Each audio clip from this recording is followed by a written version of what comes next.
आदमी अचानक समझ गया कि दुनिया का अंत आने वाला है। उसने एक ही बार में 3 क्रेडिट कार्ड स्वाइप करके 1 साल तक खत्म न होने वाले स्नैक्स जमा कर लिए। उसकी अजीब हरकत देखकर कैशियर हैरान रह गया। लड़के ने डरते हुए पूछा, जीफान, क्या सच में दुनिया खत्म होने वाली है? क्या मुझे नौकरी छोड़कर भाग जाना चाहिए? जीफान ने सलाह दी कि वो तुरंत घर चला जाए। अभी कुछ देर पहले ही जीफान को अपनी डॉक्टर बहन का फोन आया था। बहन ने बताया कि एक खतरनाक फ्लू अचानक फैल गया है। पूरा अस्पताल अब तबाही में बदल चुका है। हर तरफ खांसी, बुखार और बीमार मरीजों का सैलाब है। बहन ने गंभीरता से कहा कि जीफान तुरंत सामान जमा करे और अकेले रहने वाले बड़े भाई को ढूंढे।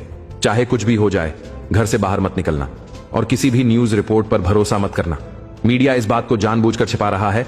संक्रमित लोगों की संख्या असल में बहुत ज्यादा है। जीफान ने बहन की बातों पर पूरा यकीन किया, लेकिन अब वो खुद भी मुश्किल में फंस गया था। आधा घंटा पहले जीफान को थिएटर के बाहर एक छोटी सी लड़की मिली थी। लड़की की देखभाल करने वाली आया फ्लू की वजह से अस्पताल पहुंच गई थी। अकेली सी उस बच्ची को देखकर जीफान का दिल पिघल गया और उसने तय किया कि वो उसे घर छोड़ आएगा।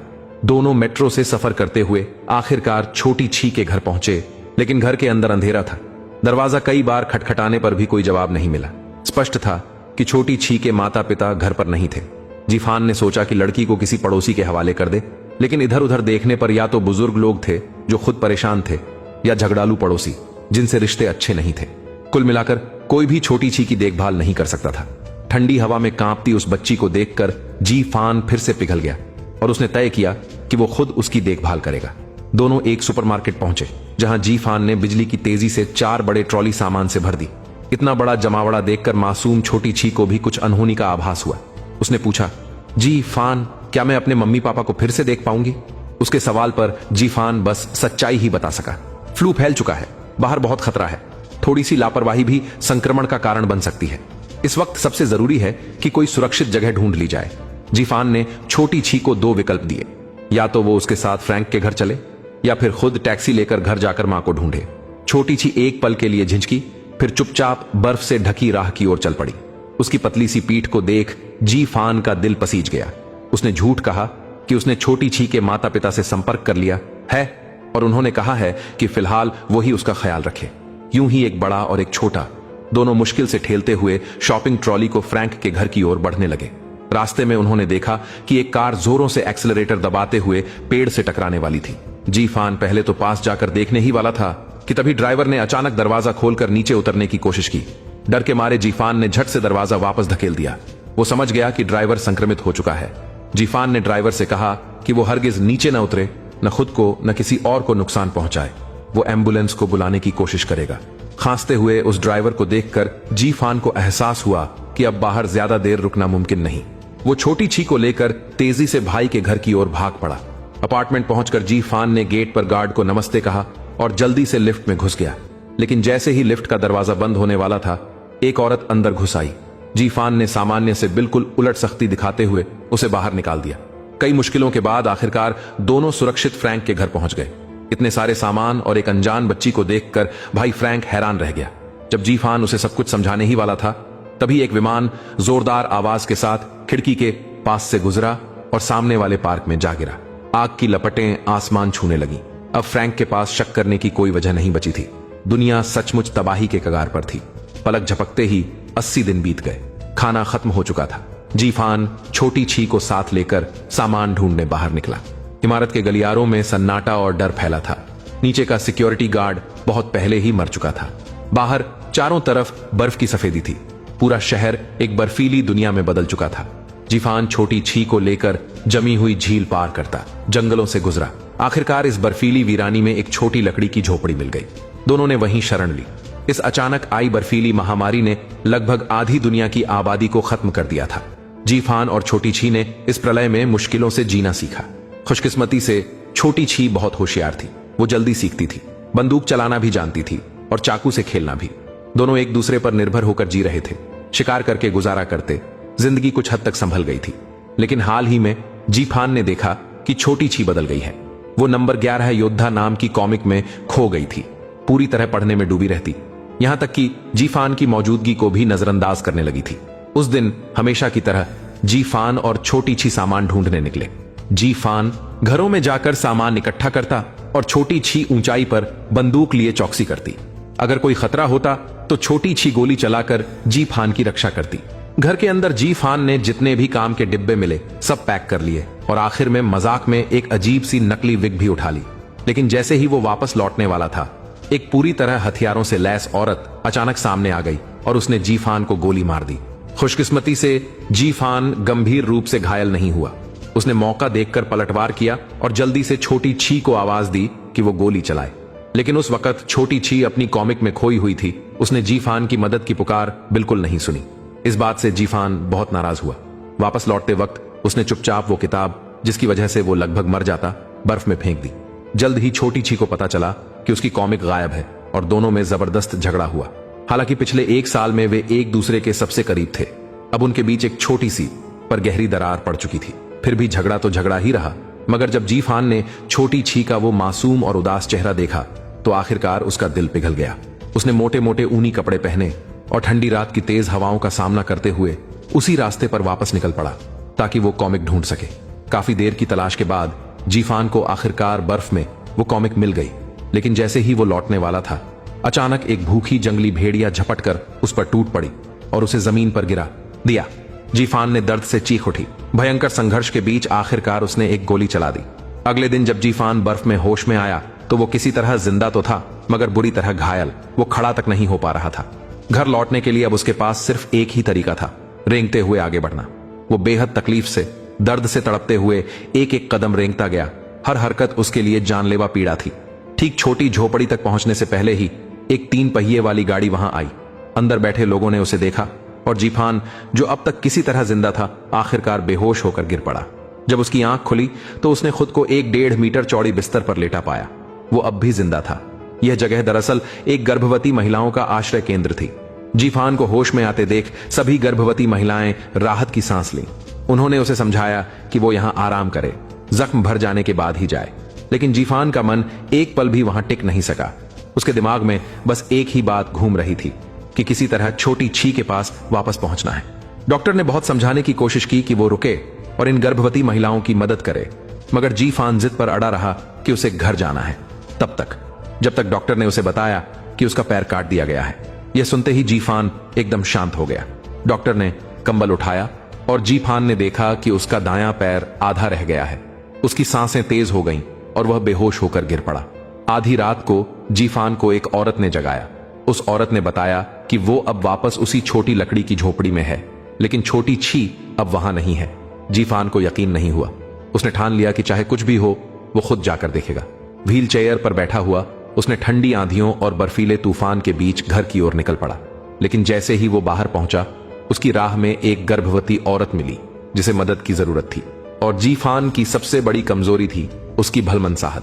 तेज बर्फीली आंधियों के बीच जी फान ने बेहोश गर्भवती औरत को फिर से बचाव केंद्र तक पहुंचा दिया। आने वाले दिनों में एक के बाद एक गर्भवती महिलाएं बच्चे जनने लगीं और डॉक्टर अकेले सब संभाल नहीं पा रहा था। जी फान भी वहां से निकल नहीं सका। जब तक सभी प्रसव के करीब वाली महिलाएं अपने बच्चों को जन्म नहीं दे देती, तब तक उसने लगातार मदद की। आखिरकार जब सबका काम पूरा हुआ तो जी फान को थोड़ा समय मिला और वो वापस अपनी छोटी झोपड़ी में लौटा। मगर वहां अब कोई नहीं था। घर खाली पड़ा था। मेज पर धूल जमी थी और उस पर एक कंपास रखा हुआ था। कभी जिसके साथ उसने जिंदगी और मौत का सामना किया था, वो साथी अब कहीं नहीं था। इस प्रलय में वे एक दूसरे से बिछड़ गए थे और दोबारा मिलने की कोई उम्मीद नहीं बची थी। जी फान बस यही दुआ कर सका कि छोटी छी अपनी नई जिंदगी में किसी ऐसे व्यक्ति को पाए जो उसके साथ कदम से कदम मिलाकर चल सके। महामारी के बाद दूसरे साल में बर्फीली ठंड पीछे हट चुकी थी और दुनिया ने गर्मियों का स्वागत किया। 1 साल से भटकती हुई छोटी छी एक दिन अचानक संगीत की आवाज सुनकर जाग उठी। उसका मन तुरंत सतर्क हो गया। उसने अपने हाथ में रखी चाकू निकाली और आवाज की दिशा में आगे बढ़ी। लेकिन सामने वाला शख्स फुर्ती से पलटा और बंदूक तान दी। जब छोटी छी ने देखा कि सामने वाली एक युवती है तो उसने राहत की सांस ली। युवती ने उसके सामने साफ पानी रखा और प्यास और भूख से बेहाल छोटी छी ने बिना कुछ सोचे सारा पानी एक ही बार में पी लिया। उसकी घबराहट को शांत करने के लिए उस औरत ने खुद का परिचय दिया। मेरा नाम सारा है। मैं एक घूमने वाले संगीत दल की प्रमुख हूं। उस दिन से सारा को उस अकेली और जिद्दी लड़की से लगाव हो गया। उसने छोटी छी से कहा कि वो उसके साथ ही रहे। अब यह संगीत दल ही तुम्हारा घर है। पलक झपकते 20 साल बीत गए। वो छोटी बच्ची अब बड़ी हो चुकी थी और संगीत दल का हिस्सा बन गई थी। एक कलाकार के रूप में छोटी छी ने यहां नई जिंदगी पाली थी। कई नए दोस्त और साथी बने थे, लेकिन वो प्राकृतिक आपदा अब भी मानवता के लिए घातक थी। सैकड़ों सालों की मेहनत एक ही रात में मिट्टी में मिल गई थी। अब लोग घोड़ा गाड़ी से सफर करते थे और आपदा के बाद जन्मे नए पीढ़ी के लोग तो मोबाइल या ऐप चलाना तक नहीं जानते थे। एली उन्हीं में से एक थी। एली बचपन से ही संगीत दल में पली बड़ी थी। उसे छोटी छी ने अपने हाथों से बड़ा किया था। दोनों खून से नहीं, लेकिन जान से बढ़कर एक दूसरे के अपने थे, जैसे असली परिवार। एली की चंचल और मासूम सूरत को देखकर छोटी छी एक पल के लिए खोसी गई। उसे याद आया उस आपदा के पहले साल में उसने कितनी बार अपने माता पिता को फोन लगाया था, लेकिन किसी ने जवाब नहीं दिया। उसके भेजे गए संदेश भी जैसे हवा में गुम हो गए थे। बेचैनी और इंतजार में तड़पते हुए आखिरकार उसे माता पिता का जवाब मिला। कुछ ही पंक्तियों वाला एक छोटा सा संदेश जिसने उसकी दुनिया उजाड़ दी। असल में छोटी छी के माता पिता प्रलय के कुछ ही दिनों बाद चल बसे थे और वो संदेश किसी और ने उसकी ओर से भेजा था। शुक्र था कि उस वक्त जीफान भाई उसके साथ थे, वरना शायद वो कभी अपने दुख से उबर ही नहीं पाती। अब छोटी छी एली को अपने परिवार की तरह मानती थी, लेकिन एक दिन जब छोटी छी तैर रही थी तो एली अचानक गायब हो गई।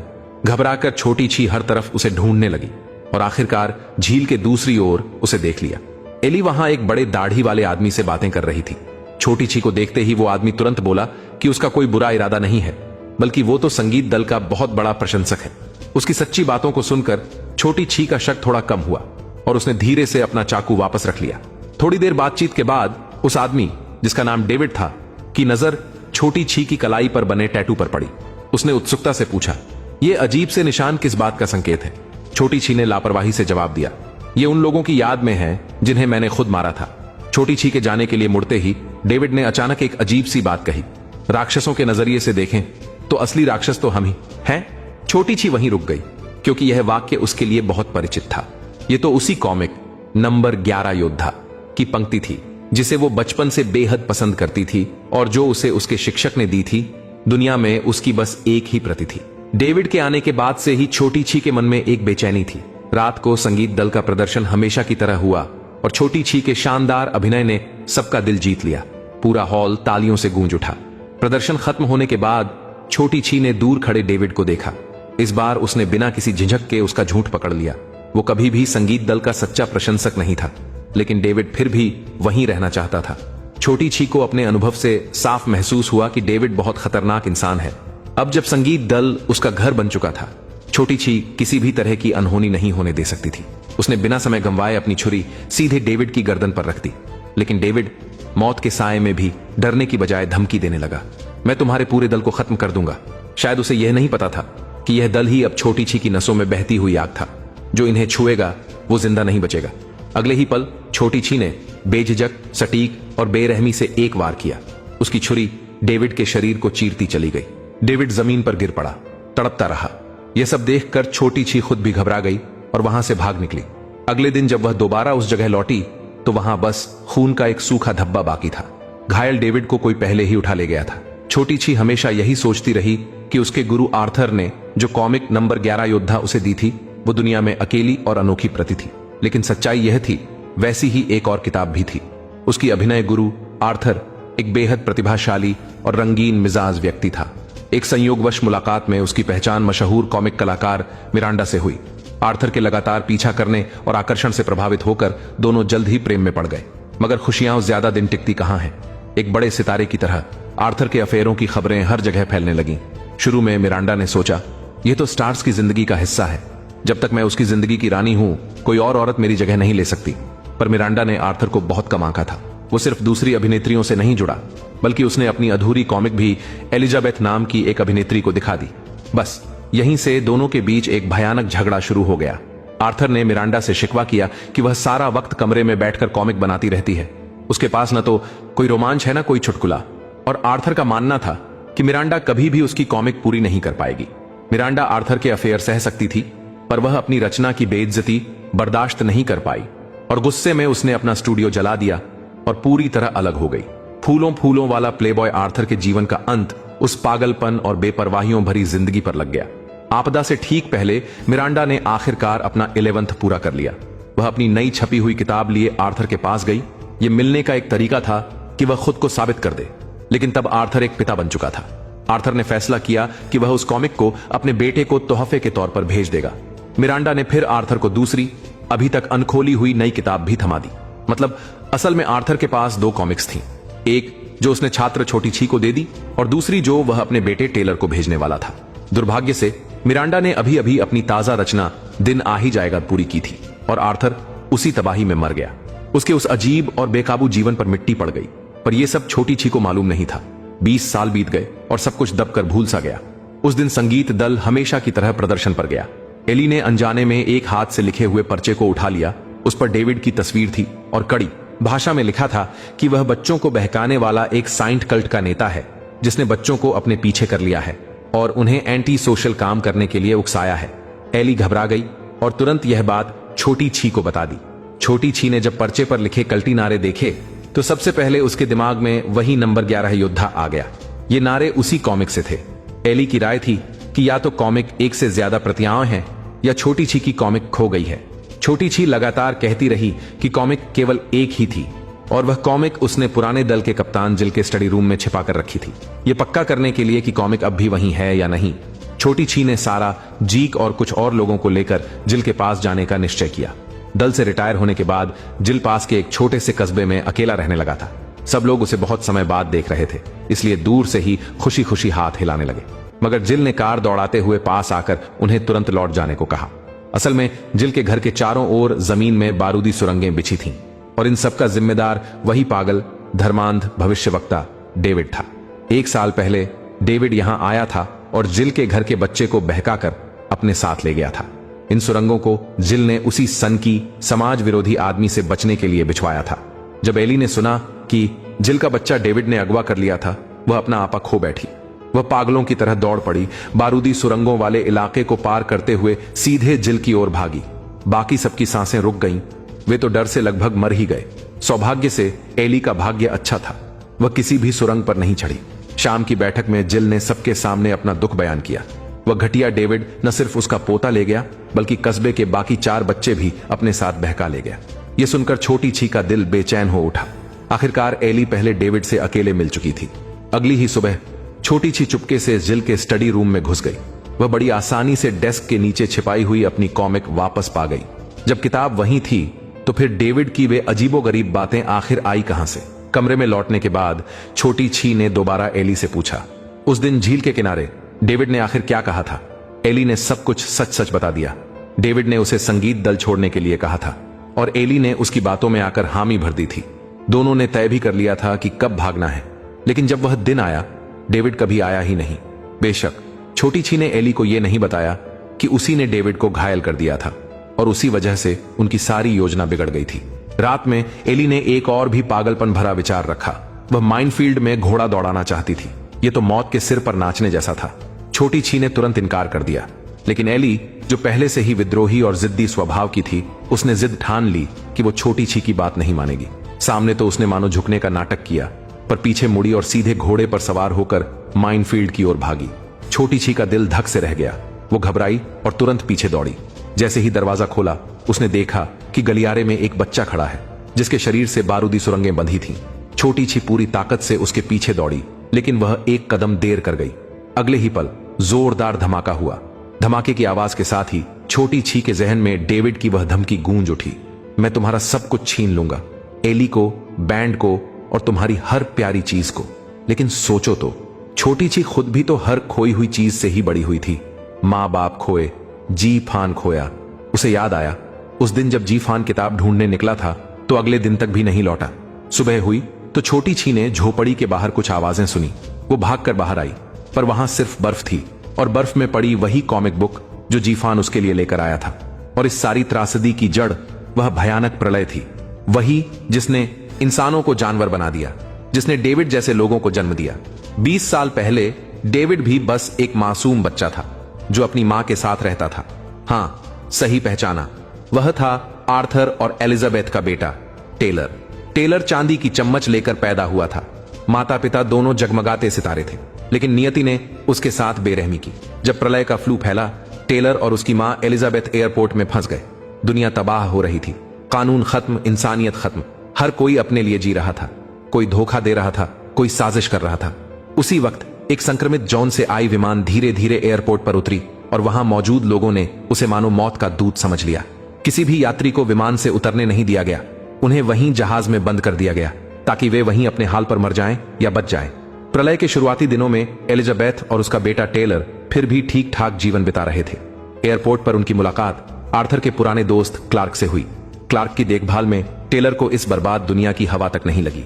एयरपोर्ट में फंसे हुए 12वें दिन टेलर को उसके पिता आर्थर का भेजा हुआ तोहफा मिला, वही कॉमिक बुक 11। असल में टेलर के दिल में पिता के लिए कोई खास भावना नहीं थी। हालांकि एलिजाबेथ हमेशा उसके सामने आर्थर की छवि को संवारती थी, कहती थी कि वो एक अच्छे पति और अच्छे पिता हैं। लेकिन टेलर की नजर तेज थी। वो महसूस कर चुका था कि पिता असल में एक घर की परवाह न करने वाले रंगीन मिजाज आदमी हैं। फिर भी टेलर के मन में अब भी एक अंतिम उम्मीद बाकी थी कि शायद आर्थर वैसा ही हो जैसा मां कहती है, एक ऐसा पिता जो सच में उसे प्यार करता है। छोटी छी की तरह टेलर भी जल्द ही उस कॉमिक की दुनिया में डूब गया।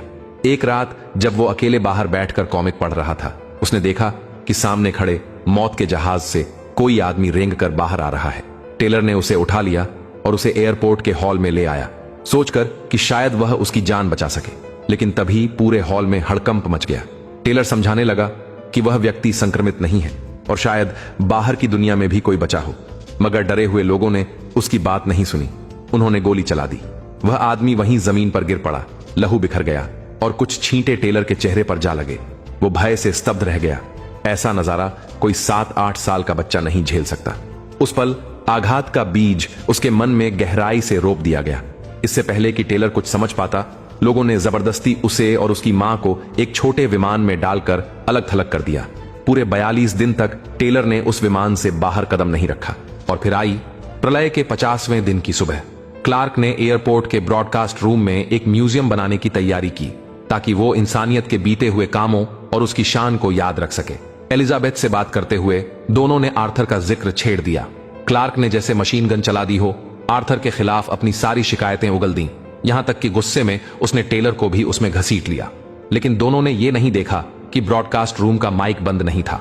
उनकी हर एक बात, हर एक शब्द सीधे टेलर के कानों तक पहुंच गया। पिता की खूबसूरत छवि जो टेलर के जहन में थी, एक पल में टूट गई और उसने समझ लिया वो एक ऐसा बच्चा है जिसे सब नफरत करते हैं। उसका मन धीरे धीरे बिगड़ने लगा और आखिरकार उसने ले लिया एक खौफनाक फैसला। रात के सन्नाटे में ब्रॉडकास्ट रूम से अचानक टेलर की आवाज गूंज उठी। उसकी आवाज में एक अजीब सी शांति थी। जब उसने क्लार्क से कहा, मैं अब मौत की तरफ जा रहा हूं, किसी ने सोचा भी नहीं था। टेलर सीधा उस जहाज में घुस गया जो लाशों से भरा हुआ था। वो उसे आग लगाने वाला था, दुनिया से अलविदा कहने के लिए। एलिजाबेथ ने उसे देखा और पागलों की तरह उसकी ओर भागी, मगर वो फिर भी देर कर चुकी थी। वो विमान आग की लपटों में घिर गया और अंत में एक जोरदार धमाके के साथ फट पड़ा। सबको लगा टेलर उसी में मारा गया, लेकिन किसी की नजर से दूर एक कोने में टेलर शांत खड़ा था, शोर मचाती भीड़ को देख रहा था। एक बैग कंधे पर टांगे वो चुपचाप वहां से चला गया। शायद बचपन में जो कुछ उसने झेला उसी ने उसकी मासूमियत और भल मनसाहत को खत्म कर दिया। वो एक मासूम बच्चे से धीरे धीरे बन गया एक खतरनाक पंथ गुरु। डेविड, शियाओची और टेलर एक दूसरे के बिल्कुल उलट थे। टेलर ने पूरी जिंदगी अपने बचपन के जख्मों को भरने में लगा दी, जबकि शियाओची ने अपने बचपन से ही अपनी जिंदगी को ठीक किया। एली के घोड़े पर बैठकर निकल जाने के बाद शियाओची पागलों की तरह चारों ओर उसे ढूंढने लगा। वो बच्चे को ग्रेनेड फोड़ने से नहीं रोक सका, जिससे जिल की मौत धमाके में हो गई। वो अब एली को खोने की सोच भी नहीं सकता था। घबराहट में शियाओची को याद आया जब उसने पहली बार एली को खो दिया था। तब एली बस 8 साल की एक छोटी बच्ची थी। कॉमिक्स में डूबी रहने की वजह से शियाओची उस बच्ची को, जिसे उसने अभी अभी पाया था, खो बैठी थी। खुशकिस्मती से एली खोई नहीं थी, बल्कि पुराने बैंड लीडर जिल ने उसे छिपा रखा था। जब शियाओची ने एली को फिर से अपनी बाहों में लिया, उसे लगा जैसे खोई हुई चीज फिर से मिल गई हो। उसने कसम खाई अब वो कभी कॉमिक्स नहीं पढ़ेगी। उस पल से एली के लिए शियाओची ने अपने सबसे करीबी साथी स्टेशन 11 कॉमिक को छोड़ दिया और उसे जिल के स्टडी रूम में छिपा दिया। लेकिन अब जब एली मौत और जिंदगी के बीच झूल रही थी, शियाओची घबराहट में पागल हो गई थी। उसे डर था कि कहीं एली को सच में डेविड ने बहला फुसलाकर अपने साथ न ले लिया हो। बेहद डर के मारे उसे ये तक एहसास नहीं हुआ कि वो खुद भी घायल हो चुकी है। साथी ने जब ध्यान दिलाया तभी उसने देखा कि उसकी बांह पर गहरी चोट लगी है। उसी वक्त दोनों ने देखा थोड़ी दूर आग की लपटें आसमान छू रही थीं। शियाओची दौड़कर वहां पहुंची और हैरान रह गई। जमीन पर बैंड के सदस्यों की कब्रें बनी थीं। डेविड वाकई चाहता था कि वो पूरे बैंड को खत्म कर दे। भारी धमाके के बाद पूरा बैंड मायूसी में डूब गया, खासकर बैंड लीडर सारा, जो दर्द भुलाने के लिए शराब का सहारा लेने लगी। सबसे बड़ी राहत की बात यह थी कि एली न तो माइंड ब्लास्ट में मरी और न ही डेविड के झांसे में आई। वो बस पूरी रात भटकती रही और फिर अगले दिन खुद ही बैंड में लौट आई। सारा को आखिर थोड़ी तसल्ली मिली। उसने आसमान में एक सिग्नल फायर दागा, एक तो जिल तक पहुंचने के लिए और दूसरा शियाओची को खबर देने के लिए। सिग्नल देखकर शियाओची को जब पता चला कि एली सुरक्षित है, वो राहत की सांस ले पाई। लेकिन उसने तय कर लिया था कि वो अब बैंड से नहीं मिलेगी। वो खुद जाकर डेविड को ढूंढेगी और इस बुराई का अंत करेगी। सिर्फ डेविड को अपने हाथों से खत्म करके ही वो चैन पा सकेगी। शियाओची अभी अभी निकली ही थी कि बैंड पर मुसीबत टूट पड़ी। एक व्यक्ति जो खुद को सिविलाइजेशन म्यूजियम का प्रतिनिधि बता रहा था, एक निमंत्रण पत्र लेकर आया बैंड को परफॉर्म करने के लिए बुलाने। असल में यह म्यूजियम पहले भी 2 बार सारा को निमंत्रण भेज चुका था, पर दोनों बार उसने मना कर दिया था। लेकिन इस बार वे दोनों बिल्कुल भी नियमों का ख्याल नहीं रखते, यहां तक कि सच्चाई को साथ लेकर आए। काली बंदूक की नाल के सामने सारा को मजबूरी में सिर झुकाकर सिविलाइजेशन म्यूजियम जाने के लिए हां करनी पड़ी। रवाना होने से पहले उसने शियाओची के लिए एक निशान छोड़ दिया। शियाओची कीचड़ भरे रास्ते पर जंगल की गहराइयों में उसे ढूंढती रही। जब वो लगभग जंगल से बाहर निकलने ही वाली थी, कुछ बच्चों ने उसका रास्ता रोक लिया। बच्चों ने खुद को समुद्र के नीचे के लोग बताया। शियाओची तुरंत समझ गई वे डेविड के बाल सैनिक हैं। तभी एक बच्चे ने सारा द्वारा छोड़ा गया निमंत्रण पत्र निकाला, जिसमें बैंड का ठिकाना लिखा था। इसके बाद शियाओची को डेविड के ठिकाने पर ले जाया गया। डेविड को देखते ही शियाओची ने फुर्ती से अपनी नाक और हाथ से उसकी गर्दन को जकड़ लिया, लेकिन डेविड पूरी तरह शांत था। उसने कहा, बैंड अब कैदियों में बदल चुका है, उन्हें म्यूजियम के लोगों ने ले लिया है। शियाओची को यकीन नहीं हुआ, पर डेविड ने साथ काम करने का प्रस्ताव रखा। वो दोनों मिलकर म्यूजियम में घुसेंगे। पहले तो शियाओची ने उस पर भरोसा नहीं किया, पर जब उसने सारा का टूटा हुआ चश्मा देखा, तब जाकर उसने डेविड के साथ हाथ मिलाने का फैसला किया। सब लोग एक साथ यात्रा पर निकल पड़े। रात को वे आराम के लिए रुके। शियाओची ने देखा डेविड बच्चों के साथ बेफिक्री से हंसी मजाक में घुल मिल रहा है। वो चाहकर भी यकीन नहीं कर पा रही थी कि यही आदमी कभी शैतानी पंथ का पैगंबर था। अगले दिन सभी ने फिर सफर जारी किया, लेकिन रास्ते में अचानक उन पर हमला हो गया। एक जहरीला तीर शियाओची के सामने से आर पार निकल गया। बच्चे घबरा गए। चारों ओर अफरा तफरी मच गई। शियाओची ने फेंकने वाले चाकू से खूब मुकाबला किया, मगर दुश्मन बहुत ज्यादा थे। जल्द ही वो गिर गई और बेहोश होकर जमीन पर गिर पड़ी। जब उसकी आंखें दोबारा खुलीं, उसने अपने बचपन वाले रूप को देखा। छोटी शियाओची ने उसे बताया, तुम जहरीले तीर से घायल हो, अब ज्यादा वक्त नहीं है, पर मेरे पास वही दवा है जो तुम्हें चाहिए। दवा पाने के लिए शियाओची छोटी शियाओची के पीछे पीछे जंगल की गहराइयों में भागी। वहां उसे एक रहस्यमयी दरवाजा मिला। कलाई पर फैलते झर को देखते हुए शियाओची ने गहरी सांस ली और उस दरवाजे के भीतर चली गई। आंखों के सामने काली लेकिन जानी पहचानी सी दुनिया थी। वो लौट आई थी प्रलय के पहले साल में। फ्रैंक और नकली शियाओची वहीं थे। शियाओची आगे बढ़कर उन्हें पुकारना चाहती थी, मगर जिफान और फ्रैंक उसे देख ही नहीं पा रहे थे।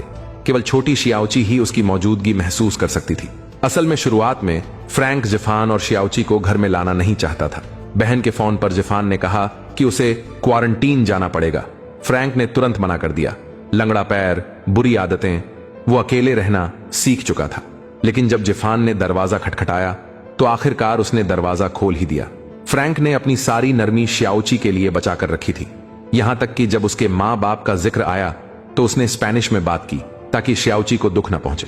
उस दिन जिफान को अचानक फ्रैंक का सफेद पाउडर दिख गया। वो गुस्से से बोला, भाई खुद को यूं मत बर्बाद करो, आखिर हमारे पास एक बच्चा भी तो है संभालने को। लेकिन बाहर की दुनिया और भी भयावह होती जा रही थी। बिजली चली गई थी, पानी खत्म था। हार्ड कंपा देने वाली ठंड ने फ्रैंक की सारी उम्मीदें छीन ली थीं। फिर भी शियाओची को खुश रखने के लिए वो धैर्य से उसकी कहानियां सुनता, यहां तक कि उसके साथ नाटक की रिहर्सल करता। सर्दी भगाने के लिए वो लोग लिविंग रूम में गाने सुनते, नाचते हंसते रहे। उस पल शियाओची को लगा, अगर वो फ्रैंक और जिफान के साथ रहे तो कयामत भी इतनी डरावनी नहीं लगेगी। लेकिन ये सुख ज्यादा दिनों तक नहीं चला। समय के साथ उनका जमा खाना खत्म होने लगा। जिफान बाहर जाकर सामान लाना चाहता था, मगर फ्रैंक अड्डा रहा कि हमें टिके रहना होगा। दोनों भाइयों में झगड़े बढ़ते गए। माहौल भारी होता गया। बेचैन जिफान धीरे धीरे सब्र खो बैठा। वो बेहद चिड़चिड़ा हो गया। आखिर एक उम्मीद की तलाश में उसने फ्रैंक की बात अनसुनी की। और अकेले ही निकल पड़ा सामान ढूंढने। लेकिन शियाओची ने कहा, हमारे नाटक का बस आखिरी सीन बाकी है, उसे पूरा कर लें, फिर चलेंगे। जुदाई के उस पल शियाओची ने फ्रैंक से विनती की, तुम भी हमारे साथ चलो। लेकिन फ्रैंक ने स्पेनिश में जिफान से कहा कि वो नहीं जा सकता। वो एक लंगड़ा है, अपाहिज, चलने फिरने में असमर्थ। जिफान अकेले 2 लोगों की देखभाल नहीं कर सकता। उसने जिफान से कहा कि तुम शियाओची को लेकर चले जाओ और जिंदा रहने की उम्मीद तलाशो। जिफान आखिरकार समझ गया भाई के इस दर्द भरे फैसले को। उन्होंने तय किया कि नाटक का आखिरी सीन पूरा करेंगे, फिर निकल पड़ेंगे। मगर उसी वक्त एक अनजान आदमी अचानक घर में घुस आया। जिफान ने देखा, उसके हाथ में चाकू था। वो बोला, जो चाहिए ले जाओ। लेकिन सामने वाला और भी आगे बढ़ गया, कहने लगा, ये घर चाहिए, तुम सब यहां से निकलो। जिफान ने सोचा, ठीक है, वैसे भी वो लोग जाने ही वाले थे।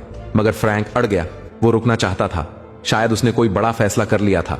वो हमलावर को उकसाने लगा और कहा, मैं यहां से नहीं जाऊंगा। हमलावर भड़क गया और झपट पड़ा फ्रैंक पर। चाकू की एक ही वार ने फ्रैंक की जान ले ली। वो जमीन पर गिरा और फिर कभी नहीं उठा। शियाओची ने यह सब अपनी आंखों से देखा और धीरे धीरे पीछे हट गई। ये वही याद थी जो उसे सबसे ज्यादा दर्द देती थी। यादों ने बताया यही था फ्रैंक से उसका आखिरी विदा। जिफान ने भाई को बिस्तर पर लिटाया, सामान समेटा और शियाओची को लेकर घर छोड़ दिया। दरवाजा खोला तो बाहर बर्फ ही बर्फ थी। आगे क्या होगा जिफान को भी नहीं पता था। यादें जैसे कड़वे समंदर की लहरें धीरे धीरे शियाओची को निगल रही थीं। उसने कभी नहीं सोचा था कि वो फ्रैंक को फिर देख पाएगी, चाहे वो अब सिर्फ मिट्टी ही क्यों न बन गया हो। शियाओची ने आंखों में आंसू लिए उसे अलविदा कहा। शायद यही उनकी आखिरी मुलाकात थी।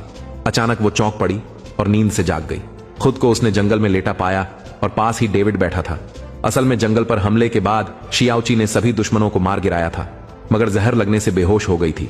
अभी जो कुछ उसने देखा वो सब जहर के असर में देखा गया सपना था। होश में आने के बाद शियाओची और डेविड एक बार फिर निकल पड़े म्यूजियम की ओर। दोनों जब नदी किनारे पानी पी रहे थे तभी अचानक एक हथियारबंद गार्ड चुपचाप उनके पीछे आ खड़ा हुआ। शियाओची ने झट से